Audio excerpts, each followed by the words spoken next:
What's good, YouTube? Zamcrow here, aka Scoop, back with the Ninamori Nation Draft League Season 3, and we've got our week number 3 match here, and we're facing off against Rio and his unnamed team. It's not on the dock, so I don't know what his name is. He's a new subscriber. He said he kept up with my content before, but he just hadn't subscribed before. But he's a new subscriber, so that's fantastic. That's really great, actually. The more the merrier, and if you're not subbed yet, go ahead and sub. All that good stuff. Anyways. And look at his squad, and he's got a very terrifying squad. He's got Zygarde 50%, Heatran, Superior, Araquanid, Togekiss, Umbreon, Mega Beedrill, Heliolisk, Ditto, Meowstic Male, only the male version, and Primeape. And his Z move users are Zygarde and Araquanid. Our team hasn't changed this season. We've got Mew, Mega Pinsir, Zeraora, Rotom Wash, Floette, Eternal, Skarmory, Dredagon, Breloom, Alolan Persian, and Drifloon. So, really cool squad for us. And our Z-move users are Mew, Alolan Persian, and the Drifloon. And as you can see at the top, we have a prototype and a rebuild for this week. What had happened was I actually didn't finish the proto. I had some sets that I was working on. Skarmory wasn't touched yet. I don't think I had my moveset on Zeraora yet either. And I was debating whether I was going to have rocks on Mega Pinsir, Skarmory, or Dredagon. However, I didn't have access to my squad. I'd left it at home, and we were scheduled to play on I forgot what day, but I had to rebuild my team real quick, and I brought an entirely different approach to the match than what I was going to normally, and I think it was a whole lot better. My rebuild was anyway. Anyways, we'll talk about the proto just a little bit, just to to gauge the idea behind it. We had Ice Beam, Earth Power, Roost, and Taunt on Mew. And I felt like that was pretty good versus his squad and things like that. Earth Power there for the Heatran. Ultimately, I changed it in the rebuild, and we'll talk about that in a second. And on Mega Pinsir, I had Return, Quick Attack, Earthquake, and Thrash. I felt like if I got rid of, things like Heliolisk and Heatran in the late game, I could just click Thrash, which is a little bit stronger than Return. And you're kind of locked into it like Outrage, but it's a normal type move, which becomes a flying type move with Mega Pinsir. Really cool, actually, in my opinion.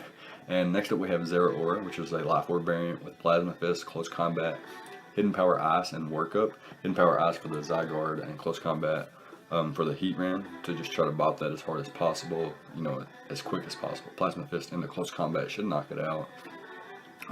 Next up we had Floette Eternal, which we didn't bring on the rebuild. We had a Dazzling Gleam, Hidden Power Ground, Wish, Protect set, and like I mentioned, Skarmory didn't have its move set, but it was Rocky Helmet, and I think I had 104 speed EVs on that bad boy.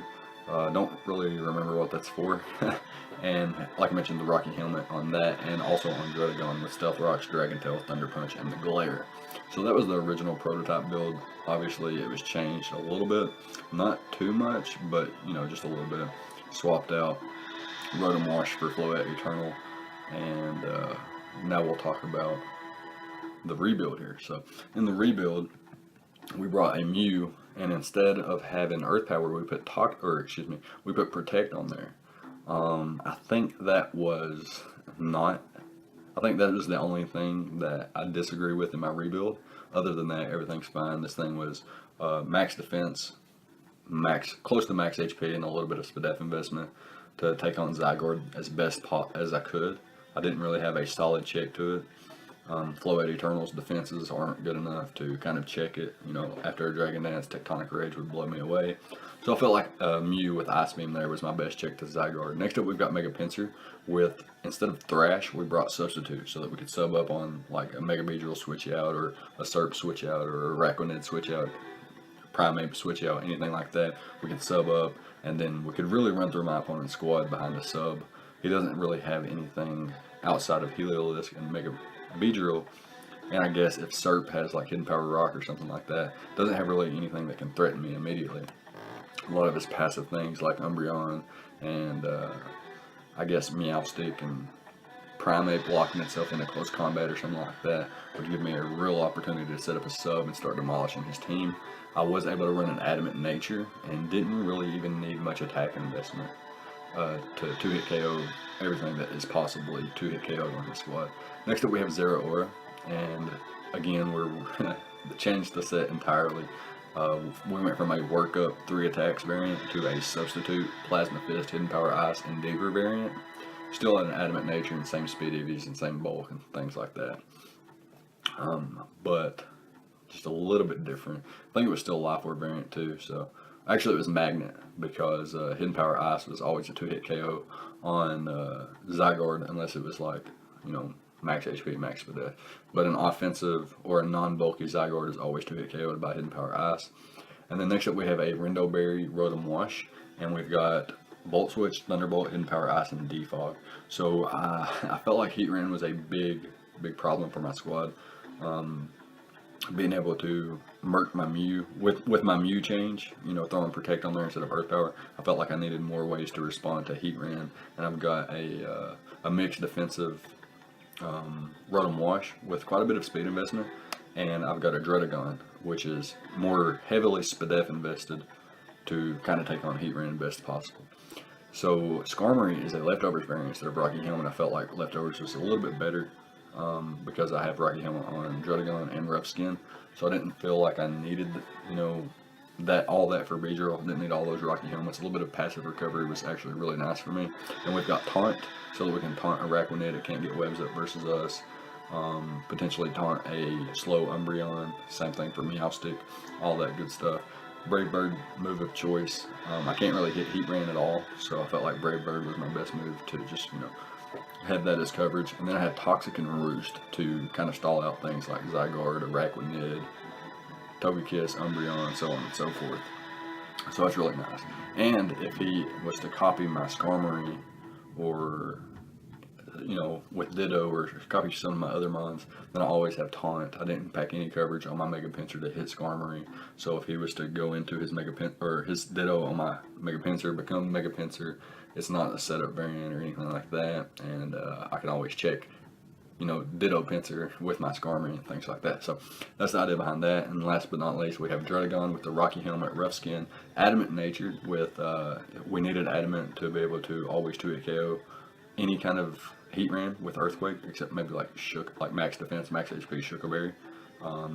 Might not be able to be 2-hit KO'd, but otherwise, Earthquake's always a 2-hit KO. I got Dragon Tail to phase his team around, Stealth Rocks, and Glare. Glare is nice for, basically, if he switches in Togekiss, I can paralyze it and switch out accordingly.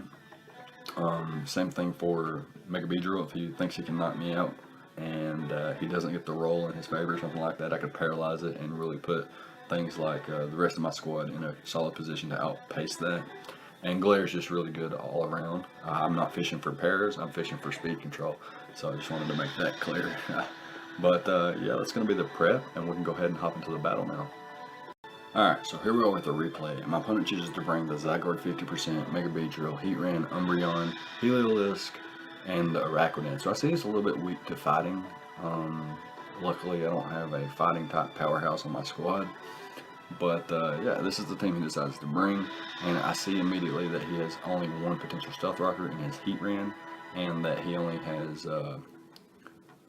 Araquanid as a Sticky Web setter, and I guess Beedrill could be like a Toxic Spike setter or something like that. But we can play around with that. We do have Defog on on Rotom. We do have Taunt on Skarmory and things like that. So what we're going to do is we're going to lead off with our Dredagon. In case you wanted to lead off with Heatran or Mega Beedrill to just U-turn out or something like that, we're going to lead off with our Dredagon. It also gives us rocks. And he chooses to lead off with his Heliolisk. And he's just going to Volt Switch out here and he gets a critical hit. A little bit unfortunate there, as we'll talk about it later, why that's unfortunate. You'll see later on in the match that his Heatran is actually in a Eruption set. Alright, I had a phone call there. Sorry about that. Anyways,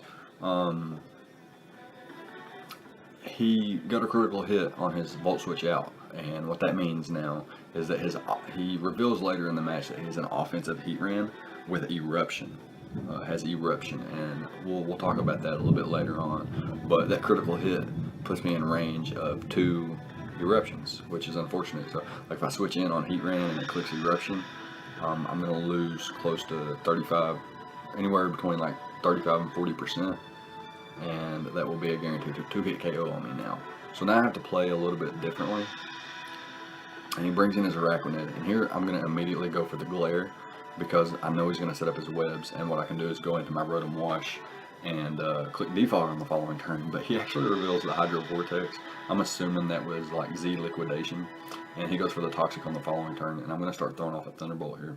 See how much damage it does. It doesn't even do half, so that's really unfortunate. But he does get paralyzed there, which is not a big deal because I was going to Volt, unless he attacked. If he attacked, hold on a second, we'll pause that. Had he attacked there, obviously he would have knocked out my Rotom. But if he set up his webs again as I Volt switched out on the following turn, it wouldn't have been any different than what's happening right now, because I would have brought in my Skarmory, I would have knocked this bad boy out, and then I could bring in my Rotom to defog later versus such things like Umbreon. And if Heat Ran's slow, I am speed creeping a Heat Ran with my Rotom, so I could always defog on it as well, unless it's Scarf. So yeah, Paris shouldn't matter too much, and he wouldn't have did much damage to my Skarmory either. So I'm able to knock that bad boy out. A little bit of recoil with my leftovers brings me back into it. And here's where I meant to sack my Rotom here, because I knew that I got crit earlier, so I can't switch into Heatran as good as I would like. And yeah, I meant to switch into my Rotom here and sack it off and then bring my Druddigon in, but I accidentally clicked Druddigon, and as you can see, it does 37% here. I'm going to sack off my Rotom anyway, and then try to go into my Mew and scare him out. It was really the only thing I could do, honestly. And it worked. He switched out, thankfully. And I was also clicking Protect there because I could get, you know, Eruption only has like 8 PP. So if I could stall him out of Eruption, then I still have a chance. Anyways, he brings in his Mega Beedrill. I sack off my Druddigon. He takes quite a bit of damage. And I'm going to go in my Mega Pinsir here and set up a substitute, because I know he's going to switch. And I'm going to be able to 3-hit KO this Umbreon, as he is forced to click Foul Play, and he's forced to click Foul Play because he doesn't want me to click a sub or anything. So I know he's not going to Wish, and I know I can survive the Foul Play pretty comfortably. It's a 2-hit KO, but he's not going to have the opportunity thanks to the sub that I set up. So that's really nice. Anyways, now he brings in his Zygarde, and I'm assuming he's going to go for the Extreme Speed. I'm going to hard switch out into my Mew, as he does go for the Extreme Speed, and it gives me a little bit of information. I'm very defensive, so he can't really tell how defensive I am. I'm going to click Ice Beam here, and it does 76%, and I know I can live any one hit thanks to my bulk here. He goes for the Outrage though. No Z move, which was really nice for me, and we're able to get rid of Zygarde, which was a huge threat. And now, really, we're in a decent position here, but in my mind, I'm thinking, hey, this guy's got Eruption Heatran. He's probably Modest Choice Scarf Heatran. That was my thought process here. So I'm playing a little bit weird despite having a semi-advantage at this point. So he goes into his Beedrill here, and he clicks U-turn on my Protect. I'm going to hard switch out into Skarmory, but it does give him the U-turn out into Heatran once again, which is super unfortunate for me. And I'm going to sack off my Mega Pinsir here. And the reason I sack off Mega Pinsir is because I was at like 18%, and I thought this was Scarf Heatran. First of all, I thought this was Scarf Heatran. So Mega Pinsir didn't really serve a purpose outside of revenge killing Beedrill. But Beedrill can be knocked out by Skarmory. Unfortunately though, Heatran and Heliolisk are really good checks to Skarmory. So it's going to be really, really tough to pull this off, especially since I'm thinking that this is a Scarf Heatran. I could have sacked Mew, because Mew doesn't really serve a purpose here with my only move being Ice Beam, and then brought in Mega Pinsir and clicked Earthquake here and knocked something out. But like I said, I thought he was Scarf. He ends up not being Scarf though, as I'm going to click Protect here to get a little bit of leftovers recovery back. Depending on his set, this is a roll here in his favor, but it's definitely a roll, and he's able to knock me out there. And what I'm going to do is go into my Zeraora here. Reason being is I can stall out his Eruption PP, and that's what I'm going to try to do here. I'm going to go for the substitute once again here. He goes for the Eruption again, and I'm going to go for the sub once more, but he's going to hard switch out to Heliolisk, which is a fantastic play. So now I'm assuming that maybe this thing's Scarf, and if he goes for Hyper Voice here, it will knock me out.